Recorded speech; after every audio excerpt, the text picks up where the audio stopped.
Good afternoon. So, we will continue our discussion. So, last day we solved this problem, right. So, let us go forward and let us check the saturation model for the BJT. So, in saturation we all know that both base emitter junction and collector base junction both are forward bias, right. So, if base emitter junction is forward bias, what is the cut-in voltage of the diode? 0.7 volt. So, in forward bias this is the 0.7 volt. So, as if between base and emitter a diode drop of 0.7 volt exists. So, we can model it with a battery symbol of value 0.7, right. Now, you see if this is NPN, right. So, this collector is N, base is P, emitter is also N. Now, this base and emitter, so this P should be positive, right. So, P is 0.7 volt above emitter. So, this is forward bias. Now, if this collector and base they also need to be forward biased, this collector potential should be below the base potential, isn't it, because this is P. So, if collector voltage is above or higher, then it will go into reverse bias and it will enter in active mode. To make it also forward bias, we should ensure that collector potential is less. Okay. So, roughly if it is 0.2, then what is the difference between base and collector? Base was 0.7 and it is 0.2, the difference is roughly 0.5. So, 0.5 we can roughly consider a cut-in voltage for a diode. So, this between collector and emitter we are considering a potential of 0.2 volt. Okay. So, previous case you see that is collector potential was 5 volt and it was in active mode, but the moment this potential drops, then this BJT will no longer remain in the active mode, it will enter into saturation mode. Why? Because this is N and this is P. So, if N potential is dropping, it will, and already this is 0.7 volt, P is at 0.7 volt. So, it will enters into forward bias as well. So, both of this is forward bias as well as this is forward bias. So, it will enter into saturation mode. So, saturation region model is nothing but a 2 battery. In the base emitter it is 0.7 volt, in the collector and emitter it is 0.2 volt. So, now if we want to do any problem, generally we start our assumption that it is in active mode, and after finding the current and potentials we will have to cross check that if it is satisfied. If it is not satisfied, then our assumption is wrong. So, okay. So, this problem is just like that. Another example. So, it is given that to find out the value of VBB for 3 different regions of operation. One is active mode where the collector potential is 5 volt, another is at the edge of saturation, and third is in deep saturation. So, at the edge of saturation what we generally consider Vc is equal to roughly 0.3 volt at the edge. So, this is my edge, and below that it is in deep in saturation. So, in deep saturation we will consider 0.2 volt. Okay. And there is another term that is beta forced. As the current is dropping in the saturation region, our beta value is also dropping. So, the beta value at active mode is generally high, but the beta value at the saturation mode we term them as beta forced, and that value is 5 to 10 and less than that. So, I will just discuss about the general procedure how to approach the problem. So, you will be seeing that certain values are given. Okay. When we will ask you to solve any problem, certain parameters will be given and some parameters are unknown. You will be asked to calculate those values. For example, it could be some resistance value could be unknown, or the collector voltage, collector current, node voltages, those could be unknown. So, checking all the information, you should first determine that which parameter I can solve. Okay. For example, here if you see that base voltage is given as 4 volt. Now, you can roughly assume that okay, my base emitter is 0.7. So, emitter potential you can calculate. So, this is your number 1 step. The moment you will get the emitter potential, you know this resistance, what you can get? Emitter current. So, this is number 2. Number 3, if you know the emitter current beta is given, then you can get the collector current. This is number 3. If you know the collector current, what is this output? VCC minus ICRC. So, this is number 4. Now, both IC and IE is known, IB can also be known, and so you can get the IB. Okay. So, step by step you assume all the unknown values, and now you see this voltage is 5.3 and this voltage is 4. So, difference is this is 1.3 volt above. So, obviously, this is in reverse bias. So, this is in forward bias, this is in forward bias, and this is in reverse bias. So, this is truly it is in active mode that you assume initially. So, that you have to cross check. Once you are done, you have to cross check, okay, my collector voltage is, this collector base junction is reverse biased by 1.3 volt. That you have to confirm. So, the initial assumption whatever we assumed is right.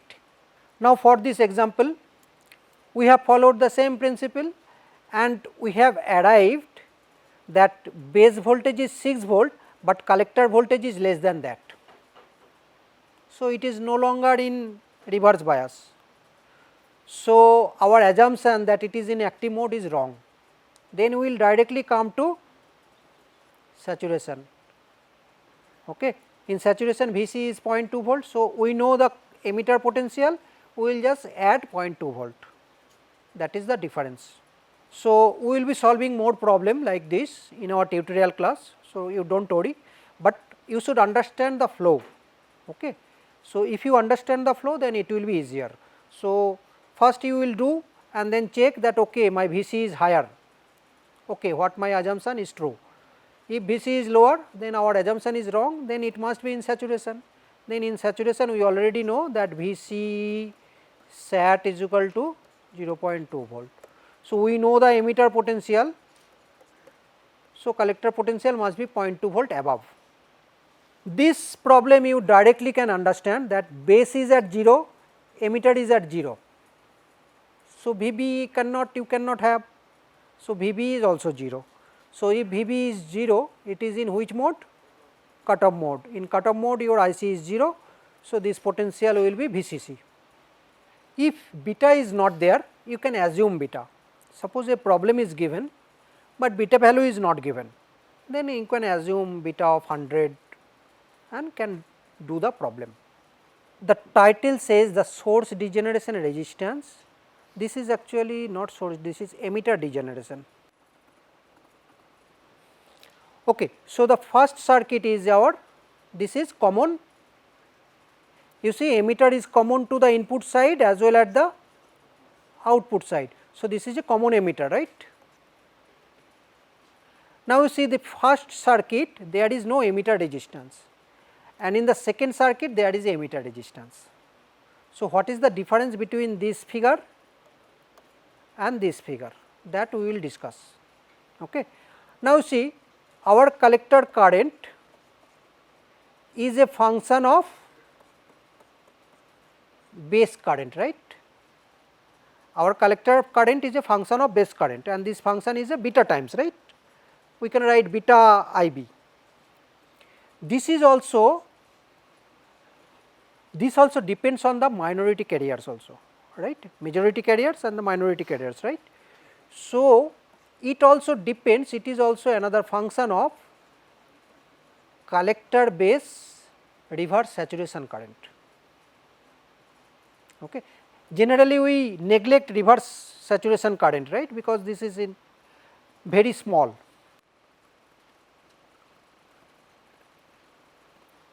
So, this collector current is beta IB plus a function of beta times ICBO something, beta plus 1 ICBO. So, this generally is very small. So, generally we neglect it. We normally we say IC is equal to beta IB. This term we generally neglect, but this is actually the total collector current is a composed of these two component. Okay. This portion collector and base is reverse bias, na. So, generally forward current we consider that forward current is high and reverse, but some portion will be there, right. So, now let us consider that due to some effect your temperature is increasing, okay. Maybe room temperature is increasing or due to you are using the BJT for a long time. So, long time current is flowing. So, due to heat dissipations temperature is increasing. If temperature increases, what will happen that these minority carriers they will also increase, right.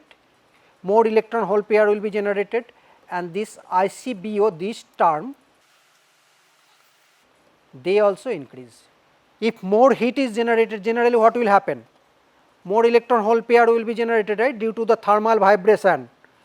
More lattice structure will break and this free electron and electron hole pair will be generated and they will contribute. This ICBO is composed of due to the mainly minority carrier of that junction. So, if ICBO is increased, what will happen in turn? IC will increase. Now, you see if IC is increased, what will happen? The current flow through the resistor is increasing. So, ICRC drop will also increase, right. So, if more current is flowing through the resistor will be heated up more. So, it will generate more temperature, clear. So, you see if due to any reason temperature is increased, that is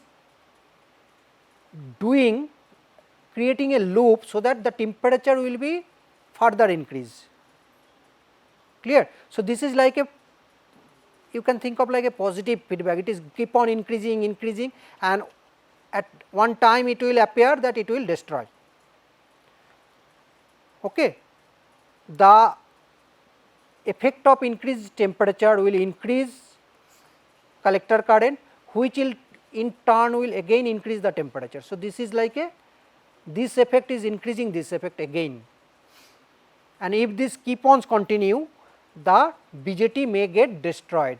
So, this is known as the thermal runaway. So, what is thermal runaway? That if temperature is increased, this normal common emitter amplifier, this generally happens in case of BJT.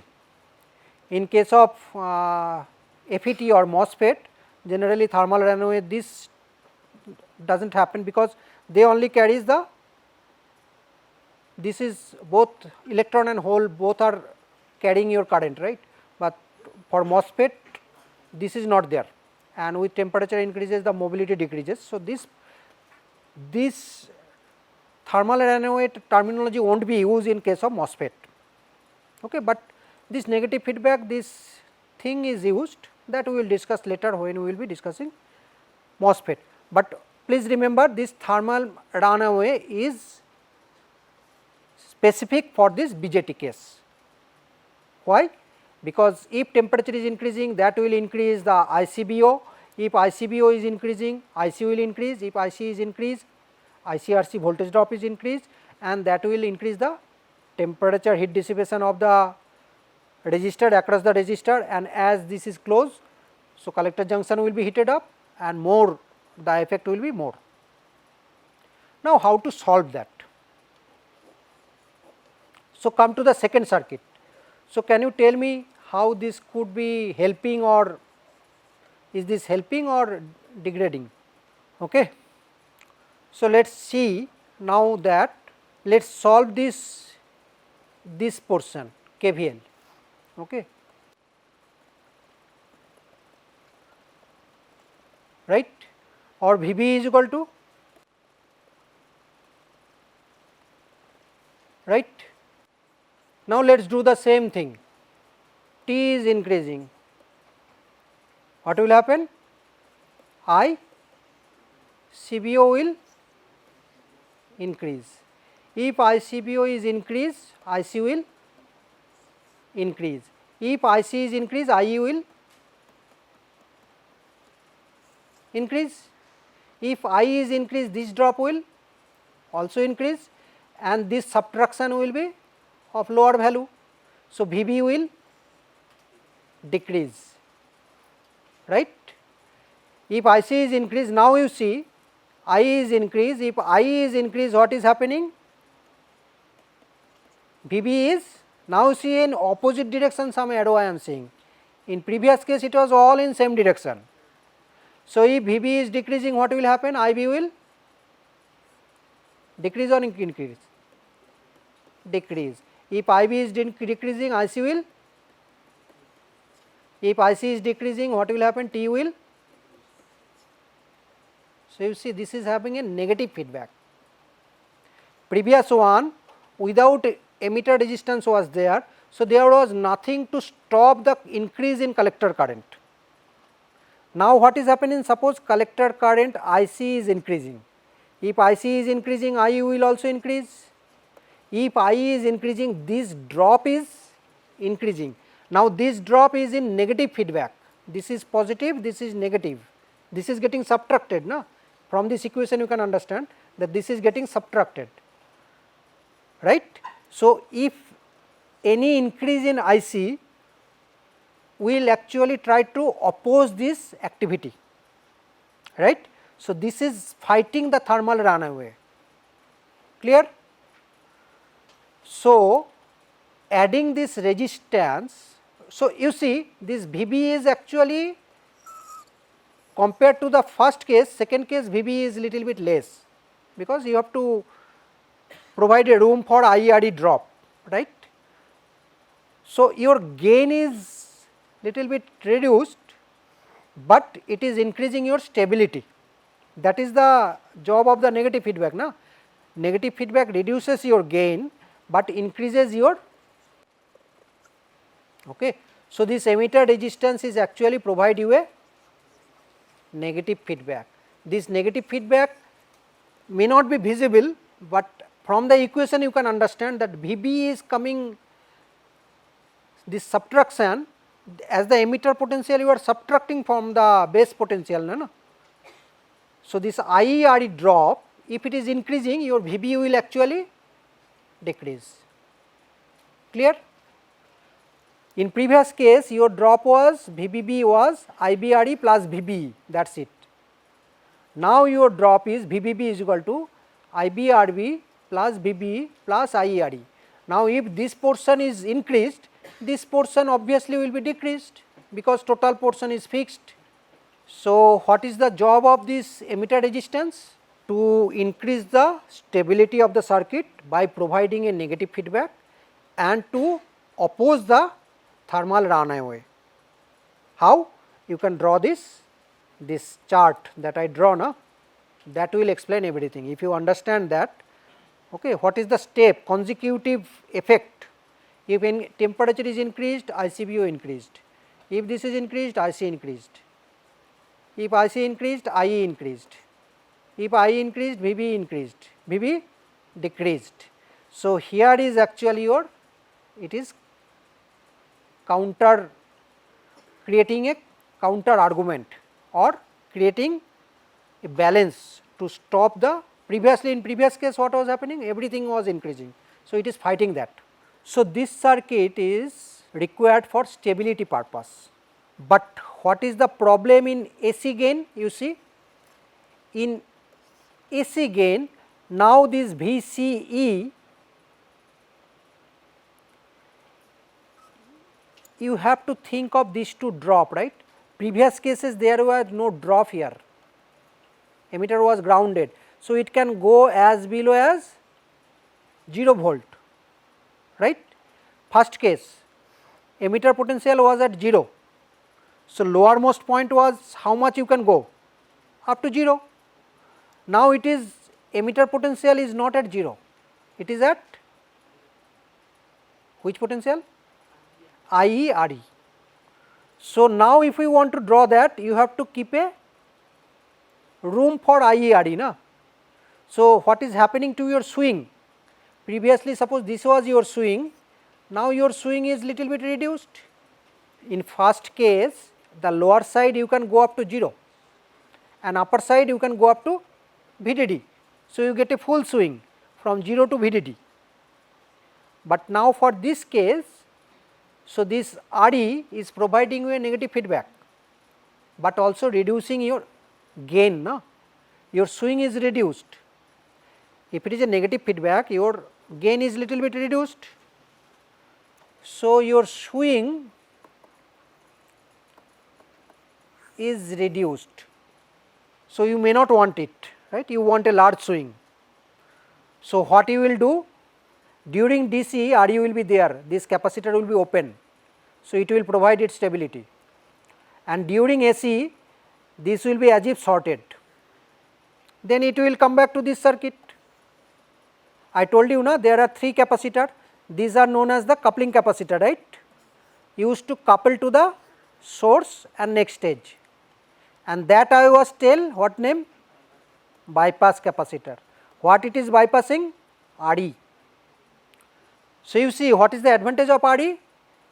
To provide the stability against thermal runaway at DC condition, but at AC condition this is unwanted. Why? Because it is reducing my swing. So, while DC I will add a cap. So, this cap will be open in DC. So, RE will be there, and while I will give a signal AC, that time this cap will behave like a short circuit. So, if it is short, this potential will be actually, this is 0, this will be also 0. So, this circuit reduces to figure A. So, this circuit provides me the advantage of both the cases. At DC, it is having RE, it provides me stability against thermal runaway. At AC, this capacitor is bypassing this RE. Why bypassing?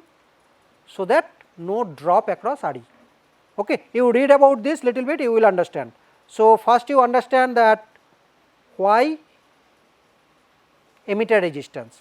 So, see, actually it is reducing its gain, na, that is why we call it a degeneration. It is providing a negative feedback. Regeneration means positive, regenerating, increasing and increasing. So, this is stopping that, right, emitter resistance. So, we call this emitter degeneration resistance. For in case of MOSFET, we will call this source degeneration resistance. Same principle, same activity, that will also provide a negative feedback. But in case of BJT, one special term problem is there, that is called thermal runaway. If we do not take care, it can get destroyed. Next is the problem of beta dependence. See, when we design this amplifier, we have no control on beta. Beta can vary, right, temperature is little bit change, beta may change, and generally beta is very large, 50 to 100 in the range of. So, if beta varies little bit, so even if beta varies say by 10%, your IC as it is beta time IB, it can vary very widely, right. Suppose beta is 100 and temperature is increased and beta becomes 110. So, maybe IB will be small, very little change, but IC will be largely change, and if IC largely change, you see here for this problem Vc is equal to 1.4 volt, Vc is equal to 1.4 volt and this is 0.7 volt. So, if it is little bit drop, if IC is further increased, suppose beta is increased, now IC will also increase, and IC if it is little bit increased, this will go out of active mode, right, because this is already so small, right. So, if IC is even it is little bit increased, then what will happen? It may enter into saturation region, and if it is entering in saturation region, then what will happen? It will no longer be a amplifier, right. In saturation region your current is actually dropping, so it cannot behave like an amplifier. So, that is the problem. Okay. So, for example, if beta is 10% higher, it will leave the active mode and enter in saturation region. Okay. So, we can say that this is a very bad design, because it is at the very 1.4 volt only, and you increase IC little bit, this will drop to 0.2 or 0.1, something like that. Okay. So, very high chance that this will no longer be in the active region, so it no longer be an amplifier. So, that is the problem of beta dependence, we have no control. Okay. If we want to design one amplifier, we should specify this gain very tightly controlled. You are trying to selling something, an amplifier, and the user find out that it is not amplifying, then it will be a problem for you. They will not trust who is selling, right. His reputation is at a stake. So, this we need to think about this, that how we can reduce our dependence over beta. Okay. I will come back to this while discussing, if I get chance, in the op-amp section, okay, how to do that. Okay. So, now how to bias this circuit common emitter amplifier as an amplifier. So, we also discussed that rather than using a VBB, okay, you see we have used a VBB of 5 volt, we have used a VCC of 10 volt. So, it is better to reduce voltage sources, otherwise you have to carry one voltage source of 10 volt, carry one voltage of 5 volt. So, try to generate that VBB from the VCC. How we can do that? By using a potential divider. So, this is one of the technique. There are several techniques to generate the bias. Okay. This is known as the biasing. What is our objective? To generate the base voltage. In previous case, how we did that? By adding a directly voltage source. In pen and paper it is easy, right, but in reality it is difficult. In pen and paper it is easy for us, let us draw a voltage source of any value, but in reality you have to go to the market, you have to buy a voltage source, right, you have to buy a battery. So, it is better to reduce the number of sources as much as possible. So, what we will do? We will use a potential divider and we will choose the value of the resistor such a way that we get a VBB of our what we desire. What will be VBB? IBRB plus VBE plus IERE. So, we should choose this value so that it compose of, okay. So, this is our first step. So, if we create a potential divider like this and if we look from this end, what will be the Thevenin looking in resistance? Current getting divided in two branch, na? So, this is R1 parallel R2. Okay. So, if we have a voltage source, we need to find out its Thevenin equivalent voltage and Thevenin equivalent resistance, right. So, that we can replace this like this, clear. So, how to do that? We should look in. If you look from, suppose you are here and you are looking in, so what you see? You are seeing two branches. So, current will be divided in two branch. So, this is actually coming in parallel. RB1 parallel RB2. And what is the voltage that will be generated here? Simple RB2 by RB1 plus RB2 into total voltage. So, this will be our V Thevenin. Clear? So, first what we will do? We will find out the VBB or equivalent Thevenin voltage from the potential divider, and this RB, there is no RB, na? Actually there is no RB. So, this is a equivalent RB. So, this circuit is an approximation, right? This is not real, this is an approximation model. Clear? So, what will be this RB? RB1 parallel RB2. And what will be this Thevenin voltage? Potential divider voltage just. Okay. So, voltage drop across this. You find the total current, voltage by total resistance, current multiplied by this resistance. Clear? Rest of the stuff is same. Okay. Now, you have this equation and you follow this equation same. Clear? Only modification is these two steps. Then this circuit becomes this circuit. So, let us slowly get enter into the small signal gain, our objective. So, DC we have already done, right? DC we have done means this point we have already solved, right? We solved the VC, na? We solved the IC. So, this is actually VCQ, ICQ. So, we know the base emitter voltage VB, this voltage we know, this voltage we know, this current we know. So, Q point we have arrived. Now, what is our objective? To find the small signal gain. We will provide a small AC signal and we will get a gain. Clear? So, up to this what we did, all the DC problem, all of this problem was actually finding the, all of this to find the DC solution, right. Now, what we will try to do? We will add a AC source and we will try to see the amplification. So, we will arrive at this and we have certain equations. From this we will try to get the AC gain.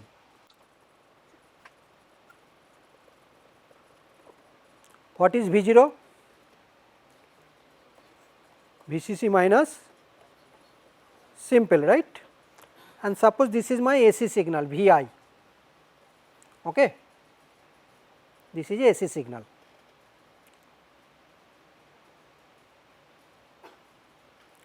Now, let us take a derivative of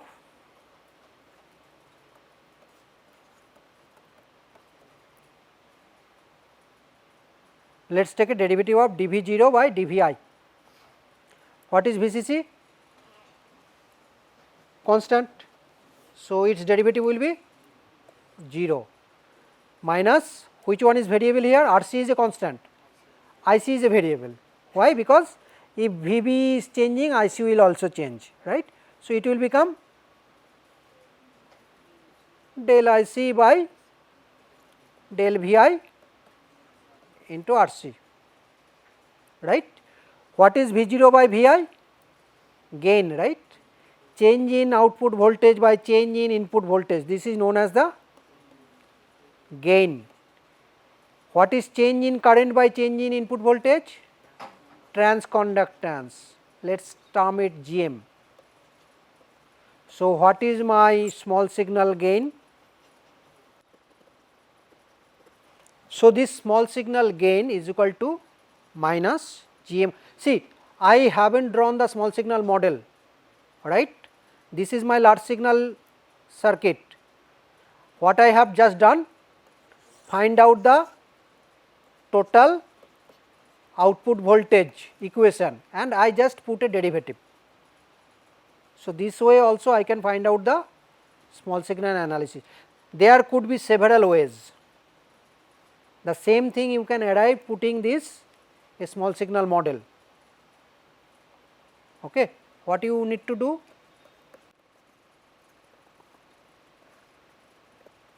See, current is flowing in opposite direction, right. So, V 0 will be minus of this current, right. If current flows in this direction, this was positive, V 0 would be positive, but current is flowing in this direction. So, what is V 0? Current is GMVI multiplied by the resistance. So, what is gain? So, same thing you can arrive by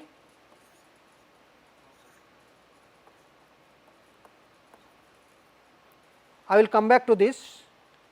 So, let us for now you just think this as simple as taking a derivative. If you are taking a derivative, DC component is going to 0 and it is del IC by del VI, which is nothing but a transconductance, right. And about the small signal model we will come back later, do not worry. We will come back to this again and again unless you get acquainted with it. Okay. Simple. Okay. So, now we will be seeing this and we will be solving certain equations to get to know the terminologies. Okay. So, how to derive these terminologies? Let us see this. See, our VB is a total voltage is equal to DC plus AC, that we discussed several times. That total instantaneous value is one DC voltage will be there 0.7 volt, on top of it small variation will be there, right, small AC signal. So, small v subscript capital BE means total is equal to capital VB, that is DC, plus the small VB, that is AC. So, total is equal to DC plus AC. DC is we have already calculated at Q point. This is done. So, what is our objective? To find out this and add it to get the total value. Now, we know IC is equal to IS exponential VB by VT, right. Now, this VB is my total value. In this VB you put this value DC plus AC. Okay. Total collector current is equal to IC is equal to IS exponential total base emitter voltage, right, and this total base emitter voltage is DC plus AC.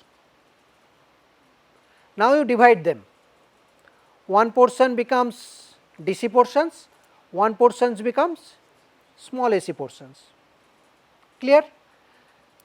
So, these small AC portions will give you AC current, right. Your as like this, your total collector current will be also DC plus AC, right. So, if you derive this complete collector current into two part, you will get this, which is having the DC portions, that is my DC current, which is having the small VB, that is my AC current, right. So, what we observe, that small AC current is total current is IC 1 plus small VB by VT. So, if you enlarge it, you will get IC plus IC VB by VT. So, this is my DC at Q point and this is my small AC variation. Okay. So, simple, we are not doing anything. We have only one expression that we are putting into two part, VB capital VB plus small. So, this is something like this, we were having a capital VB, now we are having something like that we are adding in the equation. Okay. So, your IC is one DC part plus one AC part, clear. Now, if you take a derivative of this, what we did here, we take a derivative, na? derivative means AC signal, right. DC portions will be 0. Okay. So, del IC by del VI, what is input side, what is your voltage? VBE, clear. So, if you get the del IC by del VBE, you will get the GM. So, this is your AC portion, IC by VT into VBE, you take a derivative of this, what you get? GM is equal to IC by VT. We discussed this na in previous. I told you that for this moment you consider GM is equal to IC by VT. So, why IC by VT, that is described here. What is GM? Transconductance. What is transconductance? Change in collector current per change in base emitter voltage, and at the Q point this value comes to IC by VT. IC is your collector current at the Q point, VT is your thermal voltage is equal to 25 millivolt. So, this GM is a small signal parameter, but these values are DC values. IC is a DC value, collector current at Q point, VT is also a constant voltage, thermal voltage is equal to 25 millivolt. Okay. So, in previous case I told you to assume, let us assume that GM is equal to IC by VT. How this IC by VT is coming, that we are discussing at this moment. So, next is relationship between beta and GM. What I told, beta is equal to GM R pi. Okay. So, you see, now we will put that, we will find the total base current is DC current plus AC current, and small AC current is, this is our small IC, we will divide this by beta to get the base current. So, we will divide this by beta to get the small base current. So, 1 by beta IC by VT VBE, this is our base current, clear. Now, what is our resistance? Resistance is equal to voltage by current. At the input port, base and emitter, what is your voltage? VBE, and what is your current? IB. So, if you divide them, what you get? R pi. So, what is R pi? VB by IB. So, if you divide VB by IP, what you get? Beta by GM, or beta is equal to, okay. So, you see, you don't get tense that I have to remember this. You just remember only one expression, IC is equal to IS exponential VB by VT, that you can remember. IC is exponentially related to VBE. IC is equal to, you remember this, IC is equal to some constant exponential VBE by VT. Now, this VBE you enlarge DC plus AC, then you will get all of this step by step. So, let us stop here and we will continue from this in next class.